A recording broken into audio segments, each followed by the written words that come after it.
Um, okay, so far we've had a talk from a professor from the Royal London, one of the most established trauma services in the world. We've had a talk from a professor from shock trauma, and now you've got some bloke on a motorbike from Ireland, so we're really changing gears in this now. So for those of you that don't know me, my name's John Hinds. I'm an anaesthetist and intensivist. My weekend work is spent on the rapid response bike. Ireland is fairly unique in that it's one of the few places in the world that we still race on public roads. We've very few custom-built racetracks. So most weekends, public roads are closed and we go and race motorbikes on them. Conflicts of interest, I showed this slide last year. It's changed slightly this year. This is one of the most bizarre conflict of interest slides you'll ever see at a trauma conference. I'm sponsored by a tire manufacturer, a helmet manufacturer, a leather manufacturer, and this year by BMW Motorrad. So I've actually got a free BMW motorbike, which is much better than any drug sponsorship you could ever get, in my opinion. The reason why I wanted to mention the BMW, and just to clear this up, some of the guys in Dubai had a press release out a couple of months ago where they said that they had the fastest response vehicle of any medical service in the world. It was a Lotus that they had bought and converted, a Lotus Igvora. This thing apparently does 185 miles an hour. It's a nice try, Dubai, but the BMW will do a bit more than that. So we carry enough kit that we can do roadside resuscitation triage and basic treatment of someone that's been critically injured at one of these road races. So really this is a follow-on from last year's talk, where I'm going to talk a bit more about motorcycle trauma. So last year I talked a bit about mechanism. And pre-hospital physicians are fascinated by mechanism of injury. It's one of the few environments that you can actually see what has happened to the patient. And motorcycles are funny things. Motorcycle crashes aren't like car crashes, where the energy expended to the vehicle is the same as the energy expended to the patient. With motorcycles, it's quite different. You can separate from the bike entirely during a crash. You can have a bike that looks as if it's been completely destroyed and a patient that's fine, and vice versa. And we see this time and time again. So if you're reading a mechanism in a motorcycle accident, bear in mind that mechanism does matter, but speed mostly doesn't. This is an example of a very high-speed crash. This is a guy called Jonathan Howarth at the Isle of Man TT. This is the bottom of a section of course called Bray Hill. He's on a superbike, which at this stage is doing about 180 miles an hour. You can probably see, even if you're not a motorcycle fan, this isn't going well. Jonathan had what's called a tank slapper. So what happened was he was going down the hill, he hit a little bump, and the handlebars deflected in his hands, and the deflection got greater and greater and greater until he was thrown clear of the motorcycle. So this is about 180 miles an hour, and he's just parted company with the bike. The motorcycle was completely destroyed. This is almost unrecognizable apart from the sponsorship stickers. The bike itself, this is pretty much all that's left of it. It bent the engine. There's nothing left. Jonathan was absolutely fine. He picked himself up out of the hedge that he landed in and did what's known as the walk of shame back up the hill to go and tell his sponsors what had just happened to his shiny new motorbike. But he was fine. So very high speed, but the rider was fine. So mechanism is important. Speed probably isn't. Last year I talked a bit about a crash called a high side, and after it I had some requests for points of clarity as to what this meant. So there's a number of different ways to crash a bike. This is what's called a high side. It's the most dramatic way to fall off a motorcycle imaginable. This is whenever you go around a corner and the rear wheel of the bike loses traction, and eventually the bike will come to a certain angle, but it won't spin like a car will. Eventually it will grip and throw the rider into the air. This is the stuff of nightmares. This is what wakes me up at night. Anyone that's had a big high side, if you've ever had that hypnagogic jactitosis where you're falling asleep and you scare yourself awake when you dream you're falling, this is what motorcycle riders dream of. So this is Jorge Lorenzo having a big high side. High sides are fickle beasts because they're a crash at speed, but they're also a fall from height. And how you fall from them can be quite different. This guy's having a really bad day because he's had a high side, but he hasn't let go of the bike, so he's now getting dragged along by it. And you can see by the look in his face, he knows he's in big trouble. This is Marc Marquez having a high side at one of the Grand Prix circuits. And it really is in the lap of the gods how you land from these. If you're very lucky, you'll land flat on your back. If you're unlucky, you'll land on both feet and break your ankles. If you're really unlucky, you'll do what Mark did and come down head first. So this is about 120 miles an hour. If you want to simulate this, get your car going as fast as it can and jump out the sunroof. This is a horrendous accident to happen. Whenever you're driving hard out of a corner on the motorcycle and you're at the limit of grip for the rear tire, and all of a sudden that rear tire lets go and you find yourself 8 feet in the air, the only horror that I can sort of reconcile that with is if you've ever sat on an unfamiliar toilet seat and it hasn't been fastened appropriately, and you get that horrible bit where you sit down and the toilet seat goes. It's one of the most horrifying experiences of your life, and a high side is much like that. So think of it like a broken toilet seat at about 120 miles an hour, and that's a similar sensation. This is the danger, coming down flat on the top of your head from 8 feet in the air at 100 miles an hour. You can see from the deflection that he's had on his neck, this is a big crash, and this is what kills people from high sides. Fortunately, Marc Marquez is the finest of equipment. He's got Alpine Stars leathers, he's got a Shui helmet. He was fine. You can see him here doing what's known, I think, in America as a shit-eating grin back in the paddock, showing off his scuffed leathers. This was in a race circuit called Sepang, and it shows how important protective equipment is if you're going to race motorcycles. At this event in Sepang, a friend of mine was the chief medical officer, and he took this picture outside the circuit. This was a guy that was one of the building contractors that was doing some work outside the circuit, and you can see his idea of protective equipment isn't quite as good as Marc Marquez's. He's gone for the bag of cement and a small dog. I don't think there's any randomized controlled trials for this, but I would suggest if he falls off, having 20 kilos of cement and a dog on his head probably isn't going to be as useful as a very expensive motorcycle helmet. So primary prevention is one of the biggest things that influences outcome in motorcycle accidents. All the fancy stuff in the world, the genomics, the Roboas, don't really matter as much as the expensive equipment that you buy when you're on the motorcycle. Always read the scene. Last year, I talked about whenever we arrive on the scene of an accident, the first thing that we do is we count the number of motorcycles and we count the number of riders. If there's a discrepancy between motorcycles and riders, either you're missing a motorcycle, and that's quite important because it could have gone into the crowd, or you're missing a rider. So this is an accident that we had just a matter of weeks ago. To set the scene, you're looking down the direction of travel of the track. This is the direction of travel. It was the first lap of a race. Something bad happened. We knew it was something bad because the radio lit up immediately.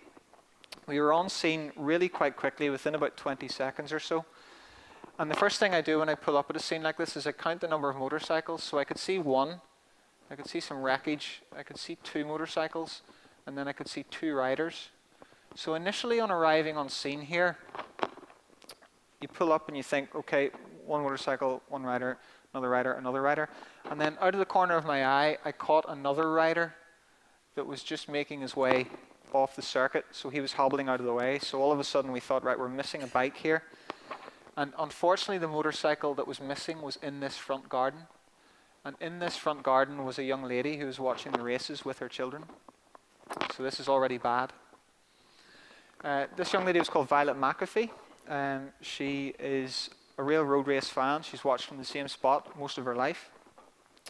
This is her training for a charity fun run.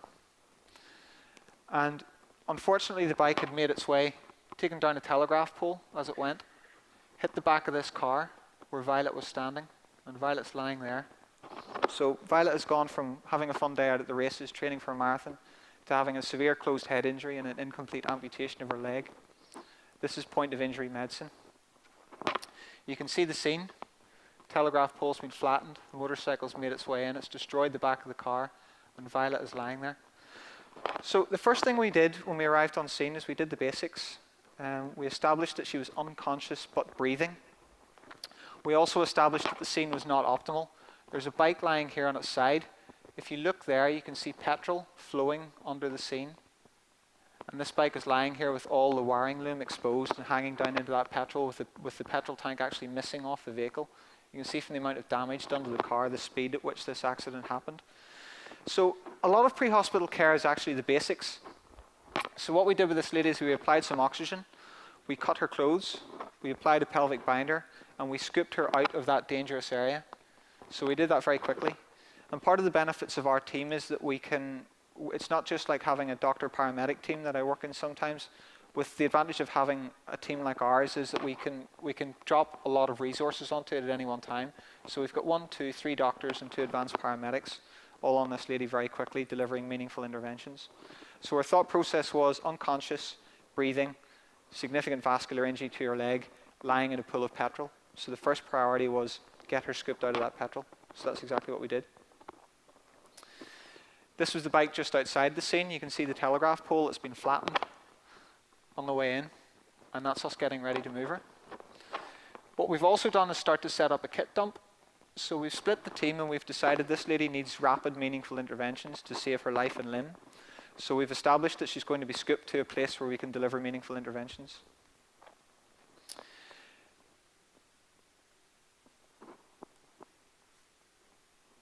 So that's just to show you the back of the car and the impact that this thing had. So the bike really went in and destroyed it, and poor Violet was standing here just at the wrong place at the wrong time. The damage done to the motorcycle is extensive. You can see the petrol that was flowing out of it, which is what was really concerning us. And Violet's clothes, where we'd done a quick cut and scoop to get her out of the area of danger. She had a rapid sequence induction in neuroprotection. She had hypertonic saline. Her limb was drawn out to length, which restored the vascular flow to her foot. She had tranexamic acid, neuroprotective ventilation, suitable analgesia, and paralysis for transfer. And she was flown straight to the nearest major trauma center.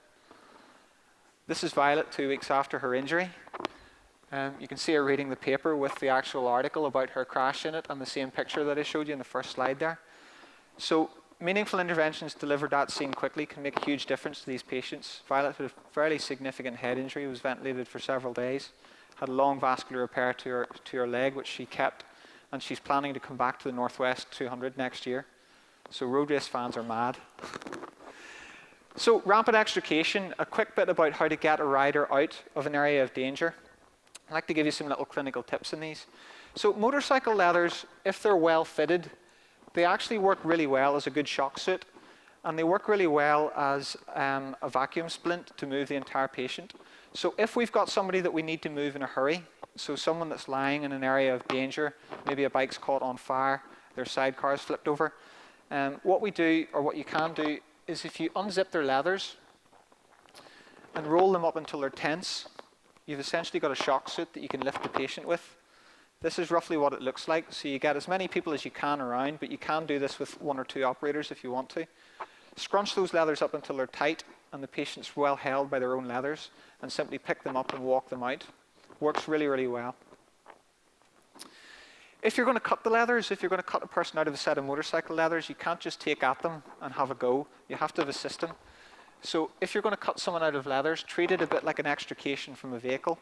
Look at the easiest way of doing it and cut the seams. So this is what we do for all our riders that we're going to put on a scoop to skin. We cut the leathers in a structured format, put the scoop in and scoop them out of their leathers, leaving this rather delightful day-glow pink bearskin rug behind. The problem with modern motorcycle leathers is that they're not designed to be cut. They've got areas of titanium, and they've got kangaroo skin, they've got areas of Kevlar, so they're not that easy to actually cut with a pair of scissors, so you need to have a system.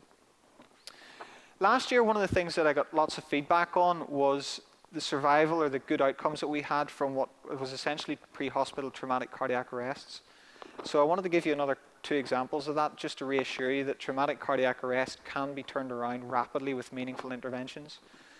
And part of the joy of working at a system that we have is that our scene times are so short that we see pathology evolve really fast, and we see people that are far along in the dying process, and we can turn them around. So this is a tale of 2 Frenchmen. This is the first, a gentleman called Pierre Favre. At road races, you can see riders with orange bibs are newcomers, so they're given a special bib so that other riders know that it's their first time at a road race. So Pierre was a newcomer at the Ulster Grand Prix. Unfortunately, he crashed quite early on. In his first practice session, he crashed and went into this field. He dropped down head first, landed in this area of sort of boggy swampland, and whenever we arrived on scene, within about 30 seconds or so, Pierre was essentially dead. He was apneic, pulseless, lifeless, grey, everything you'd expect a dead person to look like.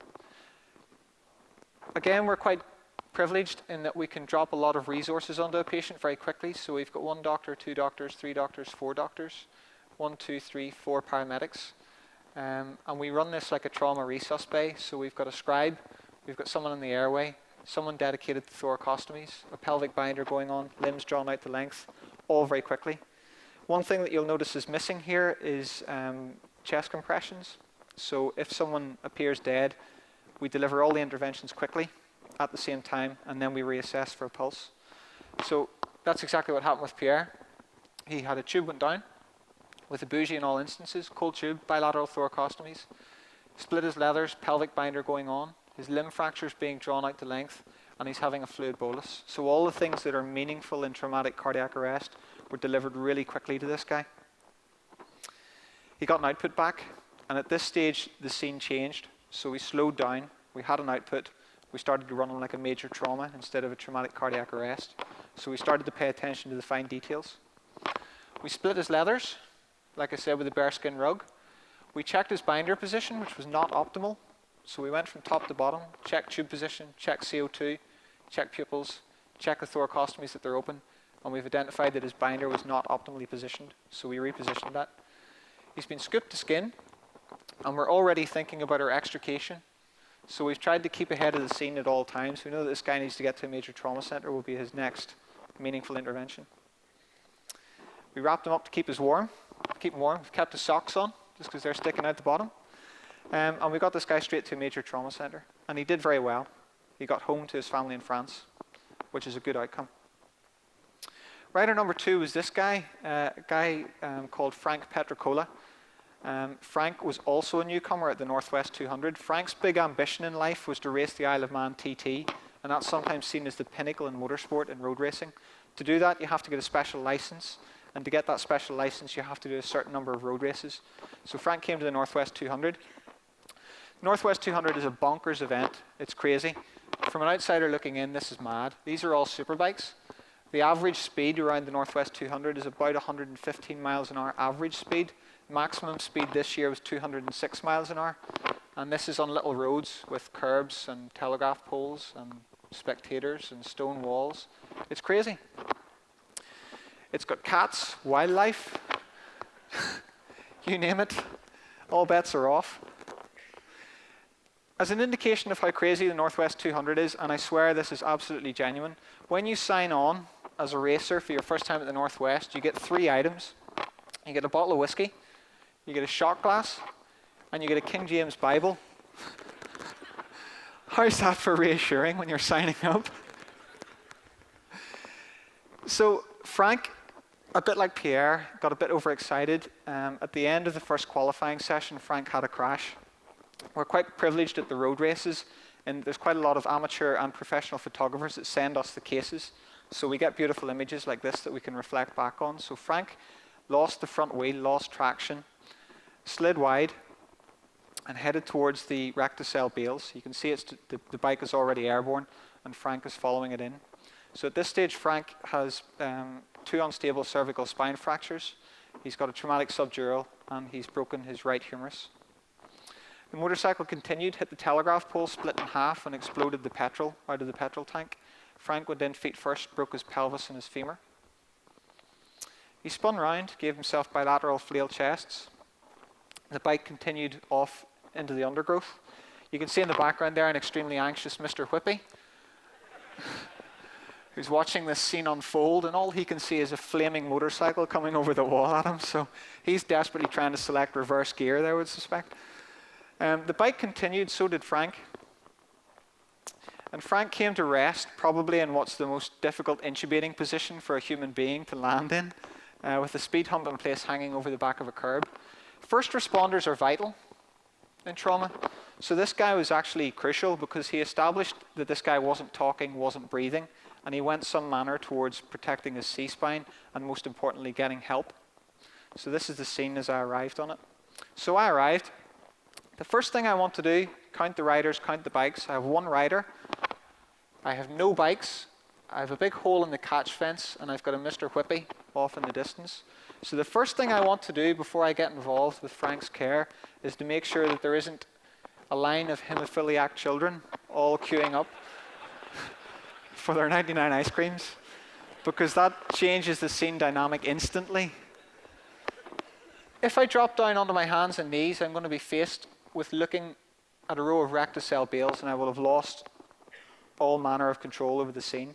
The second thing I do is I look back up the track to make sure that the race has been stopped and there isn't a group of 20 motorcycles going to come around the corner at 100 miles an hour. And you can see that this lady here is a little bit confused because the doctor's arrived, but he doesn't seem to have done anything so far.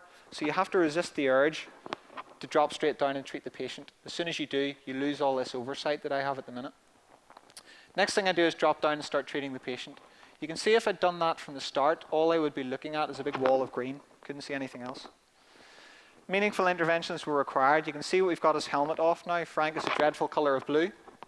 He's not breathing. We started to bag him. He started to breathe, but his GCS didn't come up.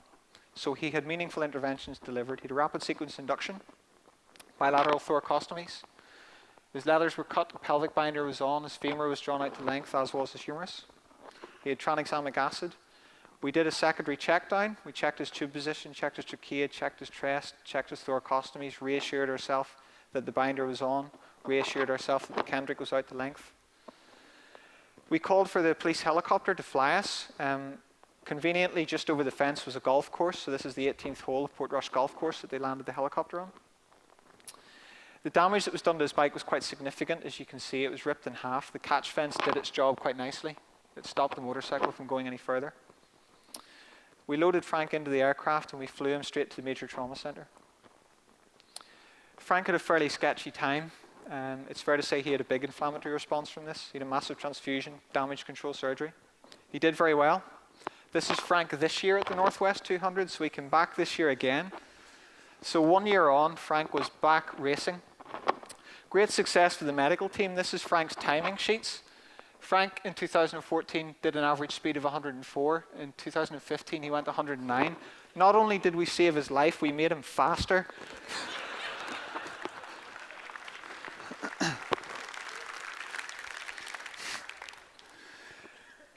The only people that were quite upset with this were the people of Portrush, because unfortunately the helicopter sank 6 inches into the green whenever it landed there, actually, so the power of Portrush Golf Course went up by a stroke of about 2 overnight. Frank made it to the Isle of Man TT. He fulfilled his dream. I wish this was a story with a happy ending. Unfortunately, it wasn't, because in the first practice night of the Isle of Man TT, Frank Petricola crashed, and he died, so he didn't make it through his second big crash. So unfortunately, all we can do as resuscitationists, we can't save everybody, we can't make their life choices for them, but what we can do with the case of Violet McAfee is get her back with a meaningful recovery, back to her family where she can make her choices. Same with Pierre Favre, back to his family in France with a meaningful life. Frank Petricola, we got him out of ICU, we got him home, he fulfilled his dream, and unfortunately he died doing it. But the big thing with being a resuscitationist is that you have the chance to give people the chance to live, and I think that's a tremendous thing, and it's the ethos of SMAC. So I'll leave it there because I'm almost about to run over time. So I'm happy to take any questions.